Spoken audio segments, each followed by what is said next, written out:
Bomb സ്ഫോടനവുമായി ബന്ധപ്പെട്ട് നിലവിൽ കേരളത്തിൽ നടക്കുന്ന ലോക്സഭാ തെരഞ്ഞെടുപ്പിലെ വടകര പാർലമെന്റ് തെരഞ്ഞെടുപ്പിൽ ഇത് ഉപയോഗിക്കാനല്ലാതെ എന്തിനാണ് CPM ഈ ബോംബ് നിർമ്മിച്ചത് എന്നുള്ളതാണ്. കാരണം ഈ ബോംബ് നിർമ്മാണം കൊണ്ട് CPMന്റെ ആളുകൾക്ക് വേറെ പ്രത്യേകിച്ച് എന്തെങ്കിലും ഗുണം കിട്ടുമെന്ന് എനിക്ക് തോന്നുന്നില്ല. ഈ ബോംബ് എടുത്ത് സൂക്ഷിച്ചു വെച്ചതുകൊണ്ട് പ്രത്യേകിച്ച് ഗുണം കിട്ടാനും സാധ്യതയില്ല.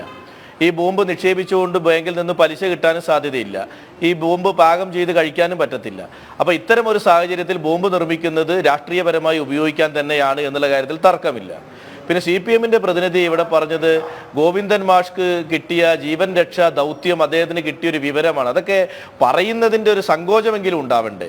CPMന്റെ സംസ്ഥാന സെക്രട്ടറിക്ക് അദ്ദേഹം രാഷ്ട്രീയ പ്രവർത്തനം നടത്തിയ കണ്ണൂർ ജില്ലയിൽ CPMന് ഏറ്റവും കൂടുതൽ ശക്തിയുള്ള കണ്ണൂരിൻ്റെ മേഖലയിൽ ഒരു ബോംബ് സ്ഫോടനം ഉണ്ടായി, അവിടെ നിന്ന് കിട്ടുന്ന വിവരങ്ങൾ തെറ്റാണ് എന്നുള്ള രീതിയിലാണ് പറയുന്നത് എങ്കിൽ അത് ഒരിക്കലും ജനങ്ങൾക്ക് വിശ്വസിക്കാൻ കഴിയില്ല.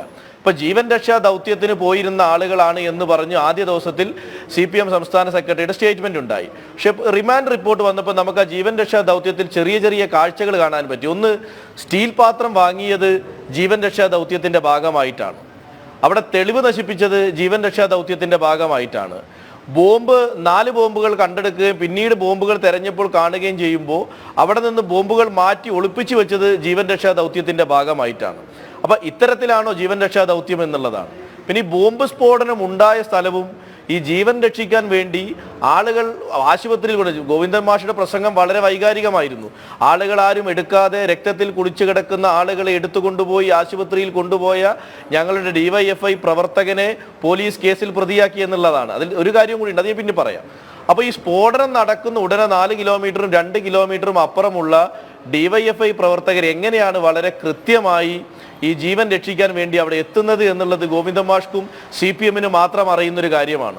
ഈ വരുന്നവരാളെ ആശുപത്രിയിൽ കൊണ്ടുപോയ ഉടനെ തന്നെ ബോംബുകൾ മാറ്റാനും തെളിവ് നശിപ്പിക്കാനും എന്തിനാണ് നിൽക്കുന്നത് എന്നുള്ളൊരു ചോദ്യവും അവശേഷിക്കുന്നുണ്ട്. ഇനി ഒരാൾ അപകടത്തിൽപ്പെട്ട് ആ അപകടത്തിൽപ്പെട്ടയാളെ രക്ഷിക്കാൻ വരുന്ന ആളെ കേസിൽ പ്രതി ചേർക്കുന്ന സംസ്കാരമാണ് കേരളത്തിൻ്റെ പോലീസിന് എന്നെങ്കിൽ ആ പോലീസിനെ നിയന്ത്രിക്കുന്നത് കേരളത്തിൻ്റെ ആഭ്യന്തര വകുപ്പ് മന്ത്രി ശ്രീ പിണറായി വിജയനാണ്. ഇപ്പം പിണറായി വിജയൻ്റെ കീഴിലുള്ള പോലീസ് ഒരു സാഹസികമായോ അല്ലെങ്കിൽ ആരും തിരിഞ്ഞു നോക്കാത്ത ഒരാളെ രക്ഷിക്കുന്ന ആളുകളെ പോലും പ്രതിയാക്കുന്നതാണ് എന്ന് ഗോവിന്ദൻ മാഷ് പറയുന്ന രീതിയാണ് കണ്ടത്.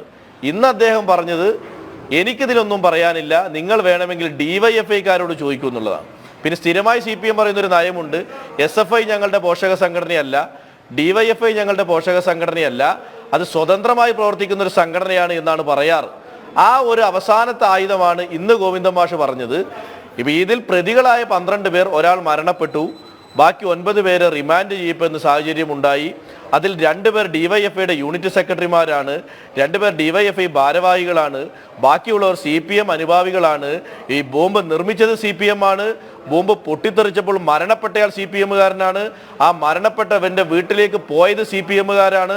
തെളിവ് നശിപ്പിക്കാൻ ശ്രമിച്ചത് CPM ആണ്. ഈ ബോംബ് സ്ഫോടനം ആസൂത്രണം ചെയ്തത് CPM ആണ്. ഇത് ആർക്കെതിരെ എന്നുള്ളത് മാത്രമാണ്, ഇത് ആർക്കെതിരെ പ്രയോഗിക്കാനാണ് ഈ ബോംബുകൾ ഉണ്ടാക്കിയത് എന്നുള്ളതാണ് ഇനി CPM വ്യക്തമാക്കേണ്ട ഒരു കാര്യമുള്ളത്.